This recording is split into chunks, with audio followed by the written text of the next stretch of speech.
Everything you think you know about heaven and hell is wrong. Clouds and harps, lakes of fire, that's the sanitized version. Historical text describes something far stranger, far more terrifying, and honestly, far more interesting than anything you've seen in movies. Let me show you what humans throughout history actually believed happens when you die. Let's start with hell, because it's not just fire and brimstone. According to Dante's Inferno, the most detailed map of hell ever written, it's not one place. It's 9 circles, each one deeper and more horrifying than the last. And here's the twist. The punishment fits your crime with terrifying precision. Circle 2. Lustful people are trapped in an eternal hurricane, violently whipped around by winds forever because they let passion control them in life. Circle 3. Gluttons lie in freezing mud while being torn apart by a 3-headed demon dog named Cerberus. They gorge themselves in life, so now they rot and waste for eternity. Circle 7. Violent people are submerged in a river of boiling blood.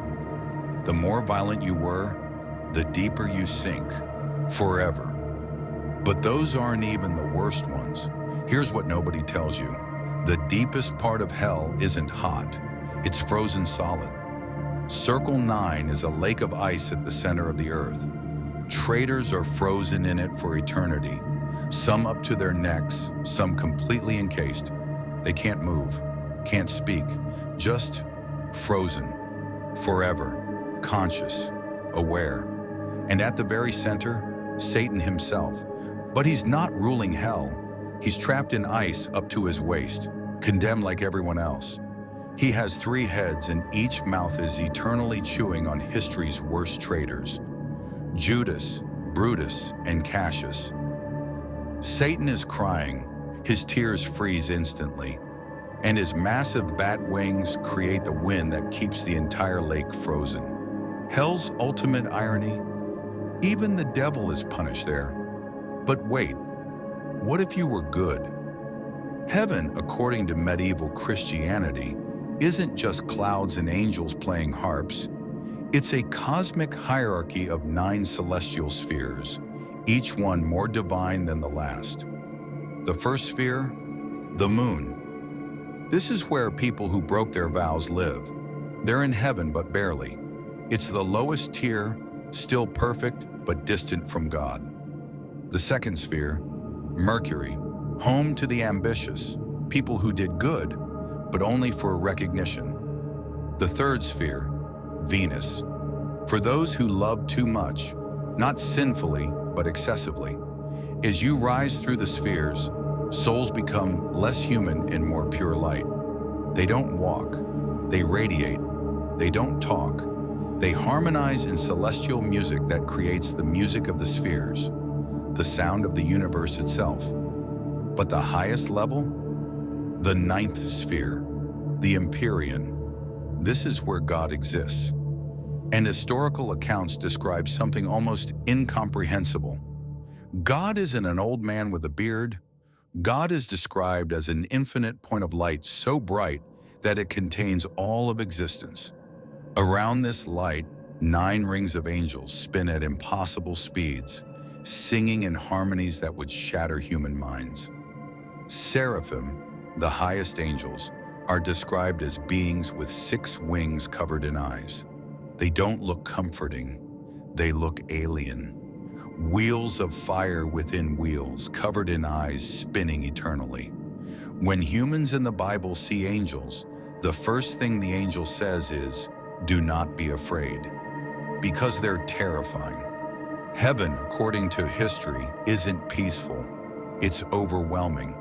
It's so beautiful, so perfect, that your human mind would dissolve trying to comprehend it. But here's what's truly fascinating. Most religions included a middle ground. Purgatory in Christianity, a mountain you climb for thousands of years, burning away your sins until you're pure enough for heaven. The asphodel meadows in Greek mythology, where ordinary people who weren't good or evil just exist forever in a gray field.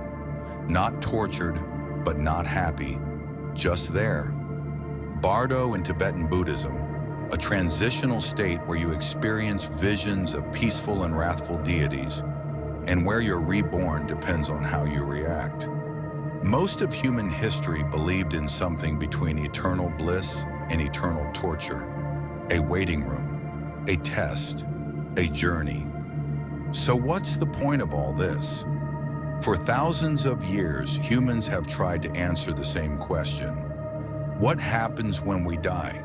And the answers they came up with are far more creative, more terrifying, and more beautiful than any Hollywood version. Hell isn't just fire. Heaven isn't just clouds.